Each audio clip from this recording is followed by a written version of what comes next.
저기 무슨 과 다니세요? 저 교육학과요. 그러면 어떤 과목 선생님 되시는 거예요? 저는 교육학이요.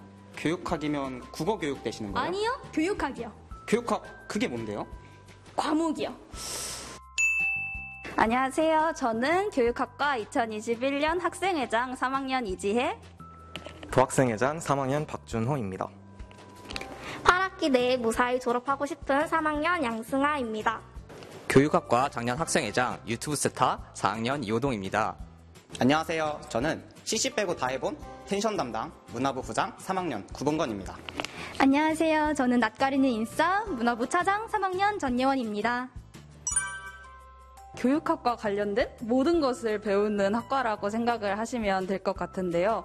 교육이라는 하나의 분야에서 여러 갈래로 나누어져서 되게 하위 분야들을 세세하게 배우는 학과입니다. 그래서 교육과 관련된 모든 것을 배울 수 있는 곳입니다. 교육학이라는 교과목에 대해서 배웁니다.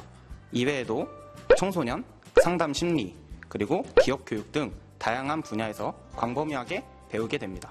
물론 교사를 꿈꾸는 학우들도 있지만 교육행정직 공무원이나 청소년 지도사, 그다음에 교육 콘텐츠 개발자, 그리고 일반 회사의 인사팀이나 교육팀 등 다양한 진로를 꿈꾸고 있는 학우들도 많습니다. 저희 학과에서는 PBL 수업이 진행되고 있는데 이에 대해서 설명해 줄 수 있나요, 지혜 씨? 네, 저희 PBL 수업이란 문제 기반 학습이라고 해서 학생들이 직접 프로젝트를 진행하면서 배움을 얻는 수업 방식을 말하는데요. 교육 과정을 직접 개발해 본다든가 아니면은 학교 경영 계획서를 직접 만들어 보기도 하면서 교육 전문가로 직접 체험을 해볼 수 있는 수업이 굉장히 많아요. 직접 뭔가 강의식보다는. 그래서 교육 전문가로 변신할 수 있는 기회가 되지 않을까 싶습니다. 다음으로 교육학과는 소수정예로 이루어져 있어요. 그래서 각 학번들, 각 동기들끼리 되게 친한 편인데요. 그래서 제가 16학번인데 제가 학교를 다닐 때 이제 동기들끼리 되게 잘 놀러 다녔고 그 졸업을 거의 다 했는데 졸업한 이후에도 이제 계속 연락을 주고받으면서 되게 우정을 열심히 지키고 있는 것 같아요. 네, 제가 생각하는 교육학과의 가장 큰 특징은 아무래도 과제가 정말 많다는 점인데요. 교육학과의 과제라면 거의 100이면 100, 나의 생각을 묻거나 아니면 이런 상황에서 나였으면 어떻게 했을까 하고 고민을 하게 하는 것들이에요. 그래서 이런 과제를 하는 게 처음에는 정말 힘들고 어려웠지만 그래도 내가 평소에 생각해보지 못했던 것들을 생각을 할 수 있었고 또 그로 인해 조금 더 성장을 할 수 있었던 것 같아서 좋은 기회라고 저는 생각하고 있습니다. 맞아요. 교육학과는 과제학과라고 불릴 정도로 이제 팀플 과제랑 발표 과제가 엄청나게 많아요. 근데 이런 것들을 다 열심히 하다 보면 언젠가 이제 성장할 수 있는 나의 모습을 실시간으로 지켜볼 수 있다는 게 가장 큰 특징인 것 같습니다. 마지막으로 학생들에게 관심이 많으신 스윗한 교수님들이 계십니다. 네, 저는 교육학 연구 방법이라는 수업이 기억에 남는데요. 이 수업에서는 교육과 관련된 여러 문제들에 대해서 연구해보는 경험을 학부생 수준이지만 조금이나마 체험해 볼 수 있어가지고 이 부분과 관련해서 배울 수 있는 점도 많았고 조금 새롭게 접근할 수 있어서 되게 기억에 많이 남는 것 같아요. 저는 청소년 심리 및 상담이라는 과목이었는데요. 청소년들이랑 실제로 상담을 하면서 나중에 청소년과 함께하는 삶을 살아야겠다라고 다짐할 수 있었던 좋은 기회였습니다. 네, 저도 이 과목이 굉장히 쉽고 재미있게 느껴졌는데요. 제 꿈이 교사인 만큼 교사가 되어서 실제로 학교 현장에 나갔을 때 가장 많이 볼 수 있는 사람이 청소년이잖아요. 그래서 청소년에 대해서 배울 때 가장 흥미롭고 재미있게 느껴졌습니다. 제가 가장 기억에 남는 강의는 교육행정이라는 강의입니다.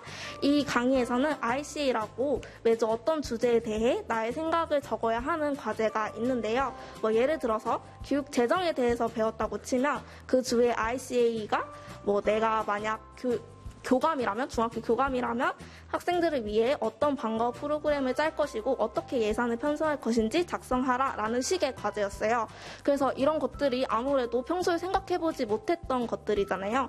그래서 처음에는 굉장히 힘들고 어려웠지만 시간이 지날수록 뭔가 잘하고 싶은 욕구가 생기더라고요. 그래서 매주 ICA에만 10페이지 이상씩 작성을 했던 경험이 있습니다. 10장? 아, 진짜 대박이다. 네, 물론 모든 수업에 열심히 참여했다고 생각은 하지만 그래도 제가 생각했을 때 스스로 느끼기에 가장 열심히 참여했던 수업이 아니었나 싶습니다.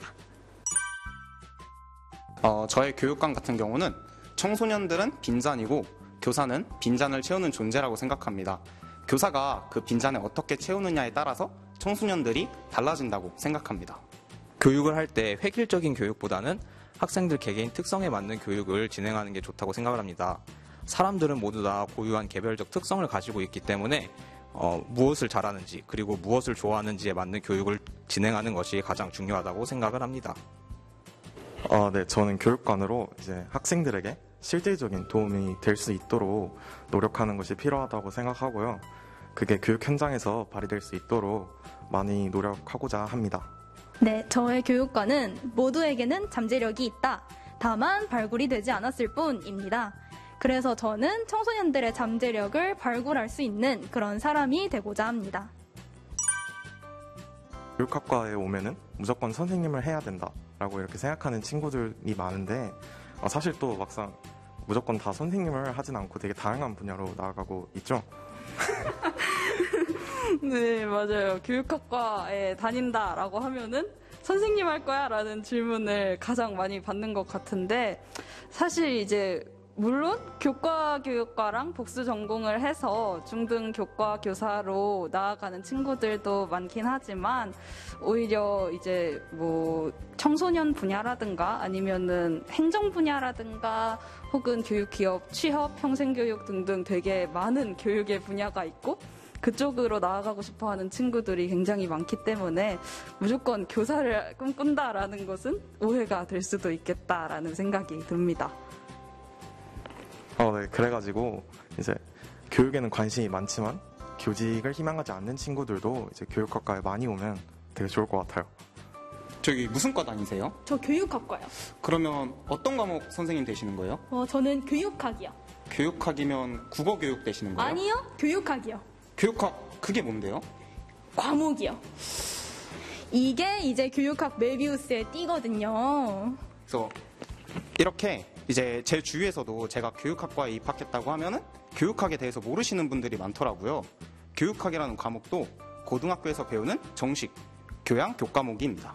사범대다 아니면 교육학과다 라고 하면은 되게 조용하고 얌전하게 놀 것 같다는 인식이 있는 것 같아요. 근데 저도 그렇고 제 친구들도 그렇고 되게 시끄럽고 요란하게 놀기도 합니다. 교육학과를 희망하는 친구들 교육학과에 오시면 여러분들이 생각하는 것 그 이상으로 교육에 대한 많은 것들을 배우실 수 있을 것 같아요. 그래서 여러분들이 교육에 대해 배우다 보면은 물론 팀플과 과제에 지쳐서 힘들 때도 많겠지만 그것을 모두 극복하다 보면 여러분들은 어느새 전문가로 성장해 있을 것이라고 생각을 해요. 교육 전문가가 될 여러분들을 교육학과에서 기다리고 있겠습니다.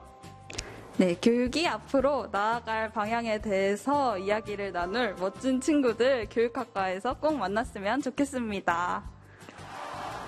네, 진짜 교육학과 재학생이어서가 아니라 저는 교육학과에 입학하고 나서 후회한 적이 없어요. 저처럼 청소년 쪽이나 교육 쪽으로 진로를 가고 싶은데 명확히 정하지는 못하였다 하시는 분들이 오시면은 더욱 좋은 과입니다. 모두 교육학과에 오세요. 여러분 안녕.